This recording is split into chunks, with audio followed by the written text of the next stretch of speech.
Está começando o Revista, o programa que combina entrevistas com apresentações de artistas para mostrar para você as diversas expressões da nossa Paraíba. No programa de hoje, a presença de um músico que já virou patrimônio da nossa cidade. Muito mais que um momento bonito ao pôr do sol, conheça a história guiada por uma verdadeira conspiração do universo.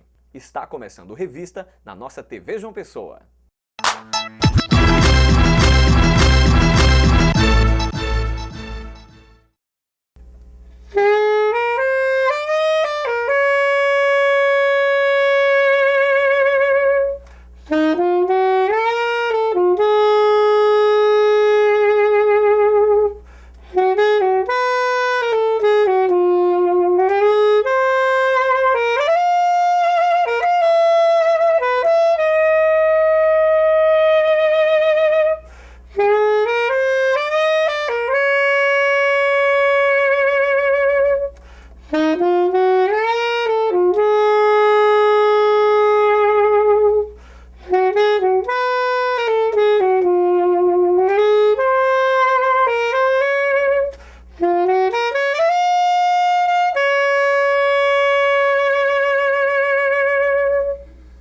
Jurandir do Sax já faz parte da paisagem paraibana e, como eu sempre digo, eu acho que ele já virou um ponto de referência, um ponto turístico aqui na nossa capital, em João Pessoa e na nossa Paraíba. Olá, Jurandir.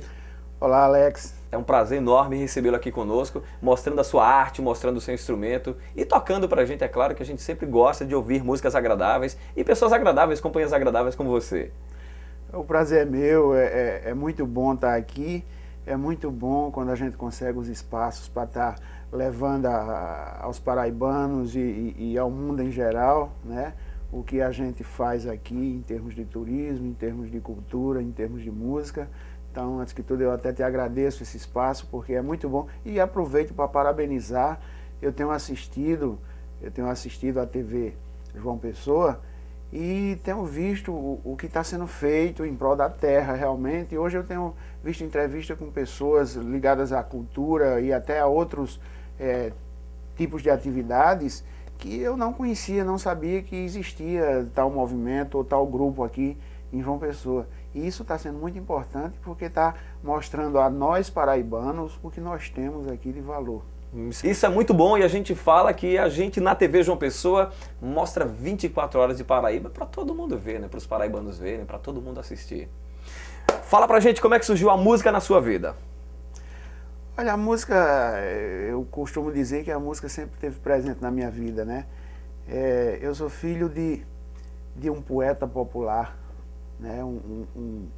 Na época, um cantador de viola, era assim que se falava. Ou seja, literatura de cordel, vai por aí, aquele poeta improvisador. Então, né? A poesia também já estava na sua vida desde criança? Sim, de certa forma. E eu comecei aos 5 anos de idade, eu já comecei a mexer na viola, né, que ele chamava viola. É um violão com uma afinação que eles chamam viola. E eu já começava a mexer por ali. Mas a música começou mesmo aos 8 anos. Eu morava na cidade de Livramento, no Cariri, né? Acho que é bom falar até porque isso vai surgir. Eu nasci em Água Branca, no sertão paraibano. Aos 5 anos de idade me mudei para Livramento. E tanto é que quando me perguntam hoje de onde eu sou, eu digo que sou das duas, me considero filho das duas cidades, porque senão dá confusão. Para evitar as confusões, Exatamente. Já esclarece. Mas aí, aos 8 anos, começou uma banda de música. No interior tem muito isso, ou tinha, né? Hoje está mais escasso. É uma banda de música no maestro Abel Simplício. Eu comecei a estudar música por ali, inclusive utilizando o clarinete. Foi o meu primeiro instrumento, né? E dali foi o início, a banda de música foi a minha grande escola, na realidade. Embora eu posteriormente hoje eu tenho um curso superior de música, eu sou formado em clarinete pela Universidade Federal da Paraíba, mas eu digo que a minha grande escola foi a banda de música. É uma coisa que realmente enriquece culturalmente, musicalmente E você se apresentava nas ruas, como é que era a questão da banda de música? Sim, a banda de música ela tem um Inauguração papel... de obras das prefeituras, 7 de exatamente. setembro a banda sempre se apresenta, festa de padroeira. Isso, isso. A banda de música ela tem um papel muito importante na comunidade, na sociedade como um todo, né? Pena que hoje está assim, dificilmente você vê cidades com escolas de música, para a formação de bandas. Porque a banda de música ela te dá uma autoestima, você passa a ser, você se sente um ídolo ali perante a tua comunidade, você é um músico da banda, né? E geralmente quando se começa como criança, que a criança ele tem mais facilidade de se entregar, né, às coisas naturais, à arte, digamos assim. E a banda de música ela proporciona isso, e ao mesmo tempo que ela te proporciona ensinamento da própria vida. Você tem horário para estudar, você tem aquele horário que você tem que ir fazer a aula lá com o maestro, com o professor, e tudo isso são ensinamentos que a gente leva para a vida, né? E acaba te colocando uma série de regras. Exatamente. Não somente como músico, mas também como pessoa. Como pessoa. Você aprende a conviver com outras pessoas. Não tenha dúvida, socializa muito. E ainda tem aquela coisa, muitos, eu conheço, a maioria dos grandes músicos, eles saíram de banda de música, saíram daquela cidadezinha do interior onde não tinha, ali nunca teve um grande músico, de repente sai um nome, entendeu? Uma pessoa que tem uma habilidade fora do comum e foi descoberto pela banda de música. E eu fico olhando, às vezes uma cidade não tem, nunca saiu ninguém, mas se você fizer uma escola de música ali, você vai ver que num grupo de 30, 40 alunos vai sair um grande músico. Ou seja, a musicalidade ela está presente, está muito presente nas pessoas, mas às vezes você passa na vida e não percebe. Às vezes aquilo está escondido, apagado ali dentro de você, você não tem nenhum contato. E a banda de música tinha esse papel, descobrir talentos, sabe? Embora ela não tivesse esse propósito, mas ela representa muito bem esse papel, descobre talentos, é impressionante. É fantástico isso. Então a minha passagem por banda de música foi muito interessante. E isso foi um período curto. Depois, como a música sempre foi presente, eu participei, eu saí da cidadezinha pequena lá de Livramento, fui para outras cidades, maior, São José do Egito, Itapetim, Pernambuco, para estudar. E lá eu já comecei outra etapa musical, que foi a história dos conjuntos, né? Hoje as bandas a gente chamava os conjuntos, eram conjuntos de baile. Eram orquestras, são conjuntos. Exato, conjuntos onde se tocava tudo, toda a música que estava tocando no rádio, os conjuntos reproduziam e tocavam nos bailes. E eu tive a oportunidade de aprender um pouco, né? Eu não posso dizer que toco esses instrumentos, mas, digamos assim, eu passei por guitarra, baixo, bateria, inclusive cantei, né? Cantou também? Cantei. Era o ídolo da banda? Pois é, passei Chegava por autógrafo na rua? Nem tanto. Nem tanto, passei por essa história toda. Isso foi muito importante também na minha formação musical, somou muito, me engrandece muito, assim, porque eu tenho uma experiência muito ampla de música como um todo, né? E aí depois eu vim para João Pessoa, e aqui eu tive a oportunidade de ser integrante da banda 5 de Agosto, a banda da Prefeitura Municipal de João Pessoa, né? E posteriormente da banda da Polícia Militar. Pouca gente sabe, mas eu fui sargento da banda de música da Polícia Militar da Paraíba. Ô, louco, sargento? Segundo sargento, aliás. Segundo sargento. E foi uma outra experiência também válida, encontrei grandes amigos, muita gente boa, aprendi muito. E foi muito importante. Participei também aqui de vários grupos, como a Orquestra do Maestro Vilor, que nos grandes carnavais do Cabo Branco, né? Eu devo ter tocado 5, 6 carnavais consecutivos, inclusive fazendo parceria com a Orquestra Tabajara, do Maestro Severino Araújo. Tive o prazer de tocar no mesmo palco, de ser, em algumas vezes, elogiado por ele e tal. Inclusive, falando no Maestro Severino Araújo, essa música que eu toquei alguns acordes, é uma música de Severino Araújo e chama-se Saxomaníaco, né? Foi o título do meu primeiro LP, que foi lançado em 1993. Então a minha vida musical, por isso que eu digo que eu sempre teve presente em minha vida, porque em todos os movimentos, embora eu tivesse outras atividades, estudasse, trabalhasse, mas a música estava sempre ali juntinho, participando sempre ligado de alguma à música, forma. sempre tocando algum instrumento, sempre fazendo a sua arte. É verdade. Fala pra gente como surgiu a ideia de tocar o Bolero de Ravel na Praia do Jacaré, se ela já surgiu paralelo a essa ideia. Veja bem, o Bolero de Ravel na Praia do Jacaré, ela na realidade começou antes do Jurandir. Há quem diga, hoje os conhecedores, mais historiadores, falam que a Praia do Jacaré teve 2 momentos, antes e depois de Jurandir do Sax, né? É que realmente o Bolero de Ravel, eu acho que há uns 25 anos, iniciou-se a prática de botar o Bolero de Ravel na Praia do Jacaré. Isso aconteceu no Jacaré Bar, na época chamado Badinora, né?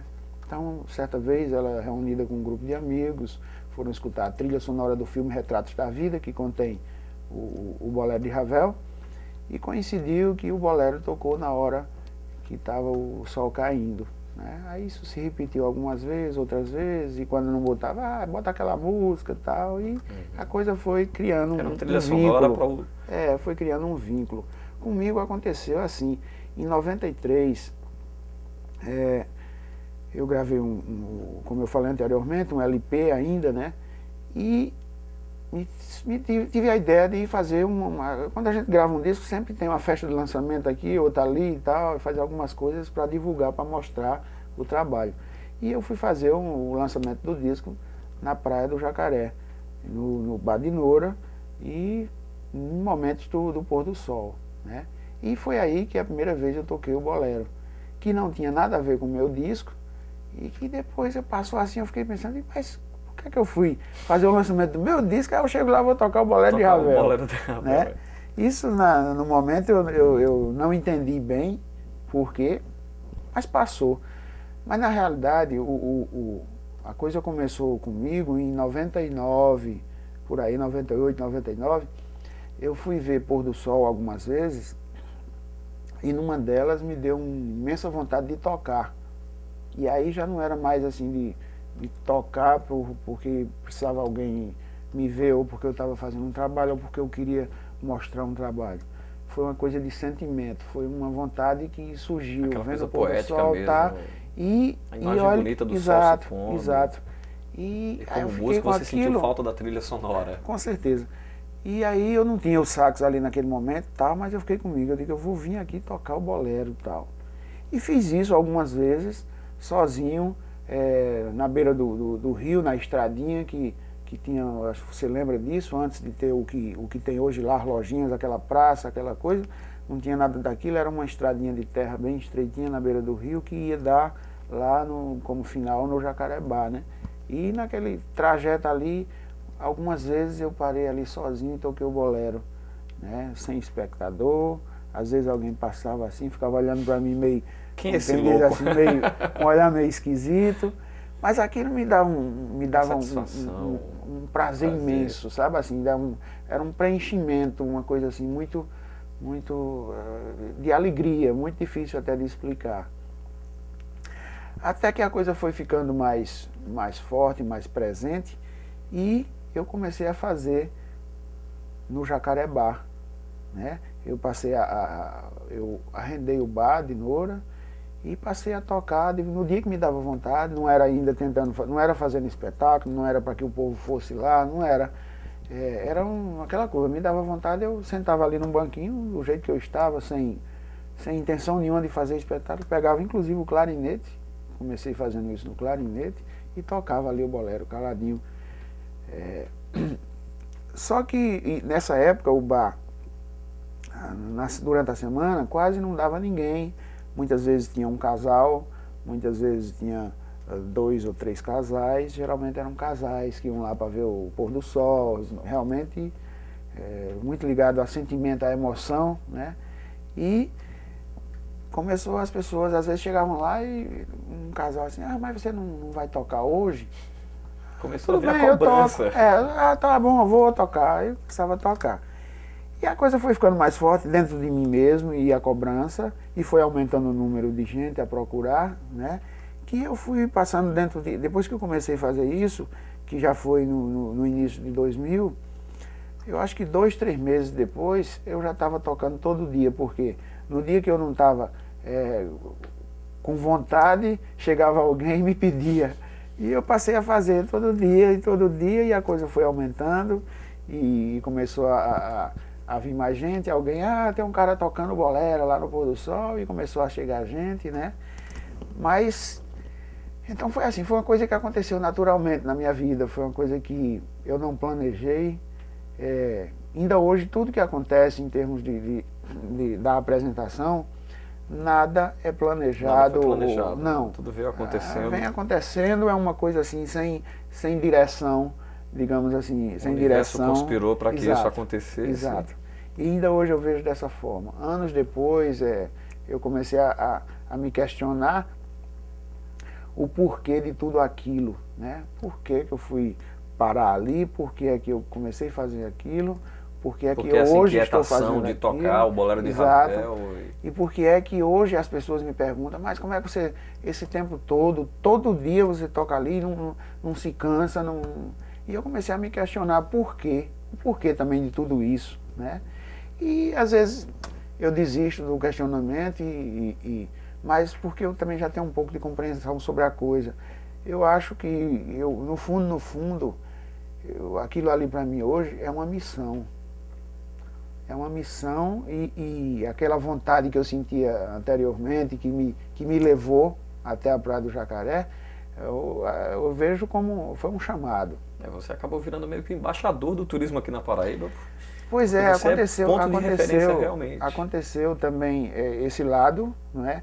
E por uma coisa muito simples, porque você veja bem, às vezes você cria um projeto, você faz um investimento financeiro para fazer um point, digamos assim, uma boate, uma coisa, você procura empresas que te dão as dicas, você deve fazer isso, porque o público-alvo é aquele, tal. E às vezes acontece uma coisa, aquela multidão, 2, 3 meses, um ano depois, aquele ponto já não existe mais, né? Porque ele não tem uma essência, ele não tem uma coisa energética. Aquela energia que rola naquele que faça local. atrair e que faça com que as pessoas sintam-se bem. Quer dizer, elas foram ali, se motivaram por uma propaganda que foi feita em torno daquilo, e que, passado aquele momento de realmente foi bonito, legal, mas não tem muito conteúdo, né? Então, o que eu vejo que o que tornou a Praia do Jacaré hoje o ponto mais turístico da Paraíba, né? E o que tornou Jurandir do Sax um nome ligado diretamente à Praia do Jacaré e a essa questão turística, é a forma como foi criado o espetáculo, porque não teve, digamos assim, não teve a intenção, nem foi eu não busquei nenhum mecanismo para atrair. Acho que aconteceu exatamente o inverso, né? Exatamente. Então, na verdade, primeiro surgiu o Jurandir tocando bolero, e daqui a pouco a estrutura estava toda montada. Exatamente. Como hoje são vários bares ali montados. É como se eu fui o primeiro a ser chamado, é como se fosse uma coisa do universo, realmente. Aquele lugar é um lugar de paz, é um lugar que pelo meu dia a dia, pela minha vivência, são centenas de pessoas que eu já vi chegar e sair do patamar de dureza da cidade grande, aquela coisa, né? E ver ruir assim, emocionalmente arriar, digamos assim, sabe? Chegar a chorar e dizer, foi a coisa mais linda que eu vi na vida, eu conheço o mundo inteiro, eu já fui em vários lugares do mundo, mas eu nunca senti uma emoção igual. Isso eu já escutei de centenas de pessoas. É gratificante, é tudo que realmente me faz, me alimenta para que eu me mantenha até hoje com essa mesma vontade, com esse mesmo amor, com essa mesma coragem, porque não é fácil, depois a gente fala um pouco sobre isso, né?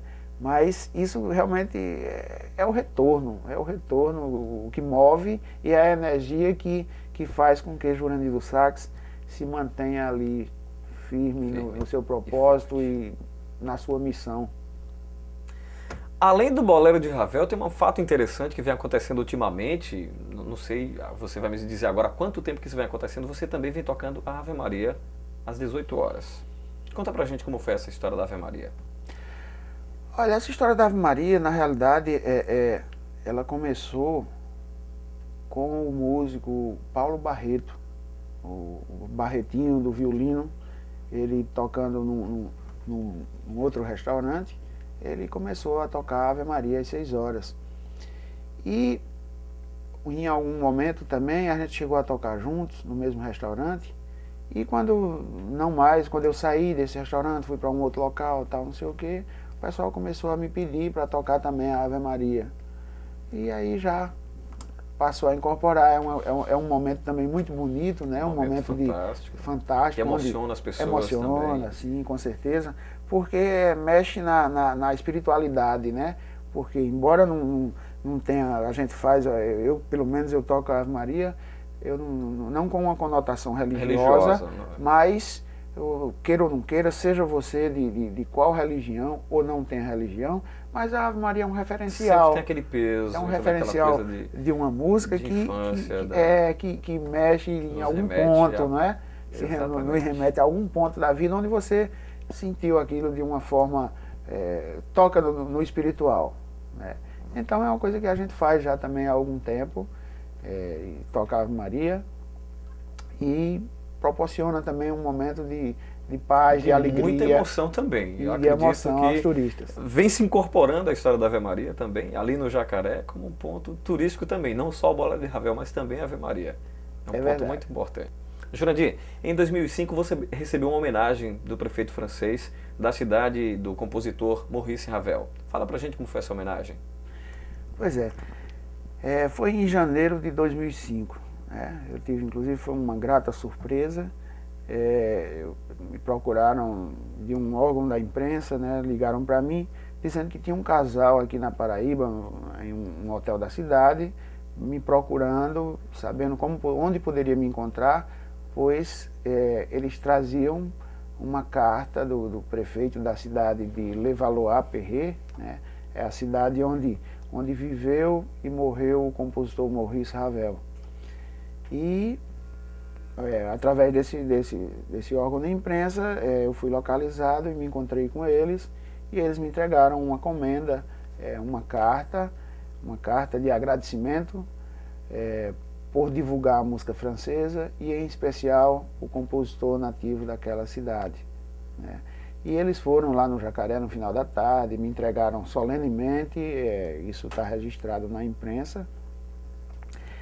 E isso foi um marco. Foi assim, foi um momento legal para você, um reconhecimento internacional do trabalho exato, que você inclusive isso executa. Me mostrou o quanto a coisa tinha ido longe, né? Atravessou fronteiras. Atravessou fronteiras. Né? E aquilo me deu uma alegria muito grande e uma responsabilidade maior ainda, né?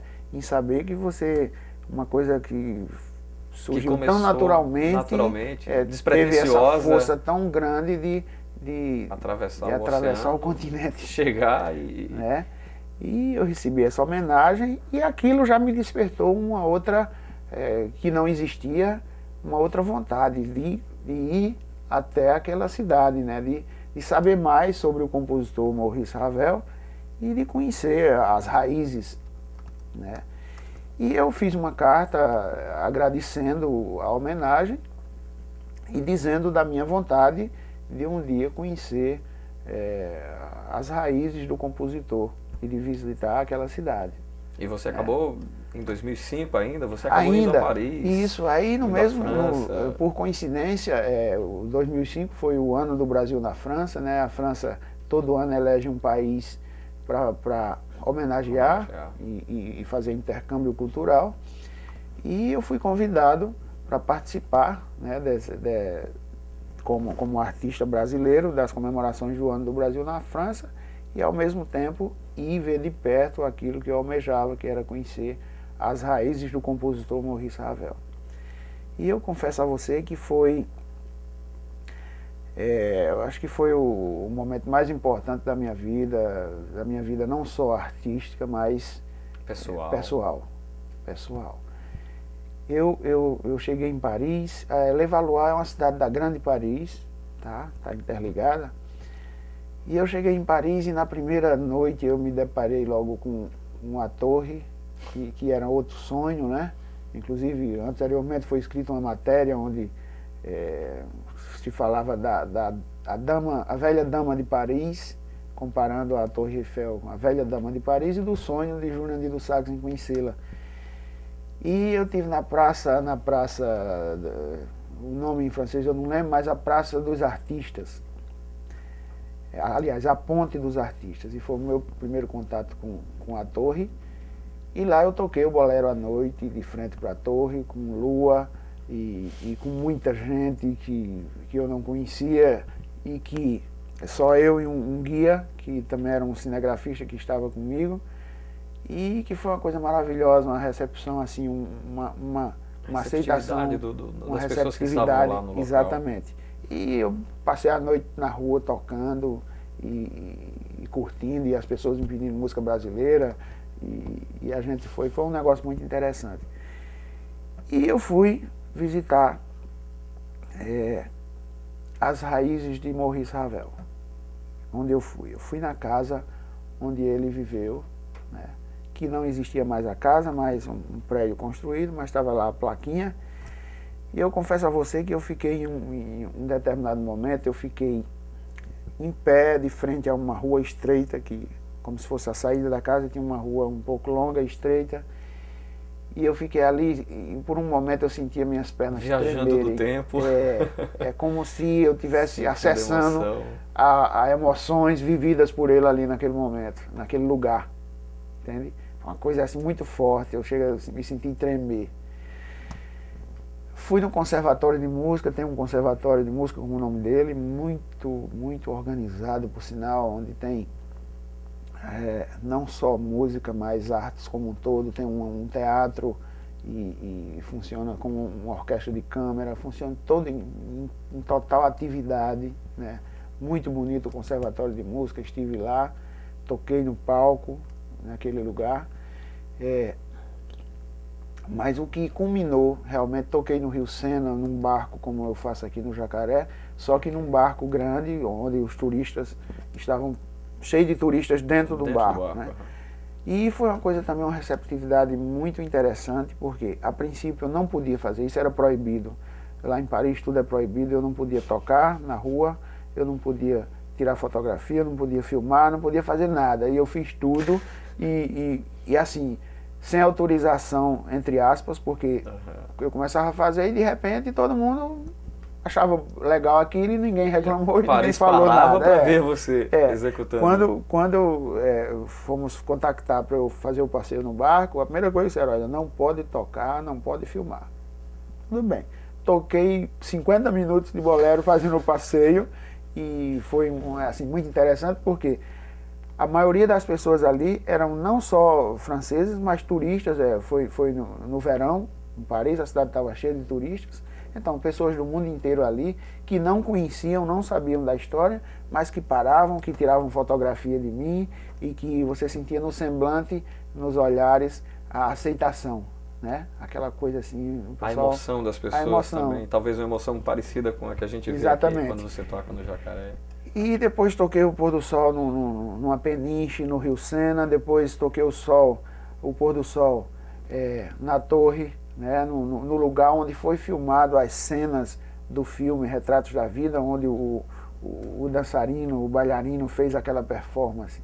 Naquele lugar eu também toquei o pôr do sol, muita gente, o pessoal também ficava sem entender nada, mas assim, um pouco atônitos, mas você sentia felicidade e paz assim nas pessoas. Foi muito interessante. Explica só uma coisa pra gente, o sol aqui ficou esperando? Porque o Jurandir viajou, foi pra lá, e o sol deve ter ficado um pouco triste, na verdade, né? É verdade, não, a gente pensou nisso também, né, e colocou um substituto. Quando eu viajei, ficou aqui um substituto, então fazendo a coisa pra Quinoverse. Ele não gostou muito não, mas ele... mas eu me preocupei com isso também e a gente fez isso aí. Fantástico. Mas eu gostaria de dizer que de toda a viagem, de todo o que eu vivi lá em Paris, a maior emoção foi uma visita ao túmulo do compositor. E lá, como sempre, também não podia nada, não podia fotografar, não podia fazer nada, mas eu toquei o bolero no túmulo de Maurice Ravel. Isso para mim foi a maior emoção da minha vida. É uma coisa que deixa a alma lavada, fica mais leve. Deixa. E ali foi como que... É como se fosse assim o ponto alto da missão. É como se eu estivesse tendo um encontro ali com algo que eu já conhecia, mas que não sabia. É difícil explicar, mas foi, não tenha dúvida, foi a maior emoção da minha vida. Bom, vamos tocar uma música? Vamos. Vamos passar para o clarinete agora, pra gente... Pois é, o clarinete que foi o meu primeiro instrumento. Meu primeiro instrumento, né? E que depois ficou um tempo assim, fora da minha vida, e veio retornar quando eu quis continuar os estudos e descobri que na universidade eu não podia estudar sax. Só tinha na época, hoje já tem, mas na época só tinha o curso superior com formação, o bacharelado com formação em clarinete. E aí eu voltei para o clarinete novamente, inclusive foi uma volta legal, prazerosa, porque é um instrumento que eu já tinha um contato, né? Já tinha tido o primeiro contato, uma certa intimidade, e foi bom, embora hoje ele esteja também um pouco... Relevado ao segundo plano.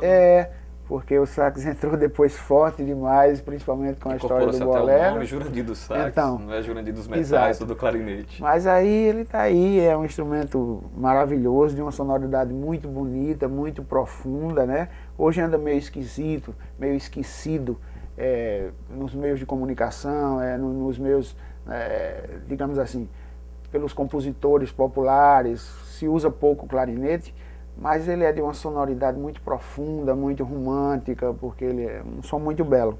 Então vou fazer um pedacinho aqui de alguma coisa, de alguma música, né? Um chorinho que é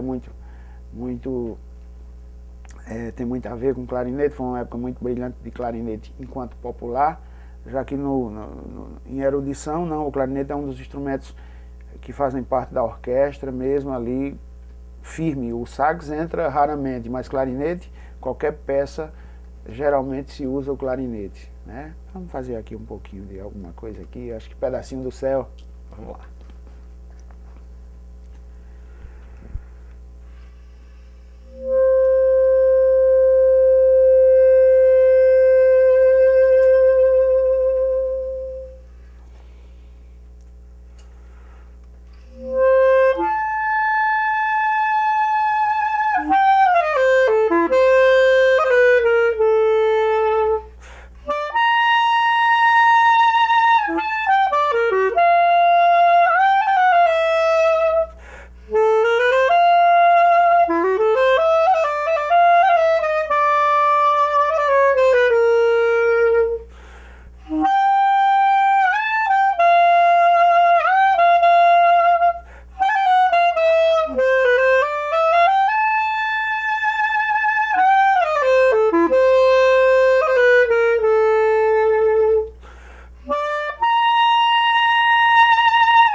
Esse é o nosso Revista na nossa TV João Pessoa. A gente vai para o intervalo e volta daqui a pouquinho.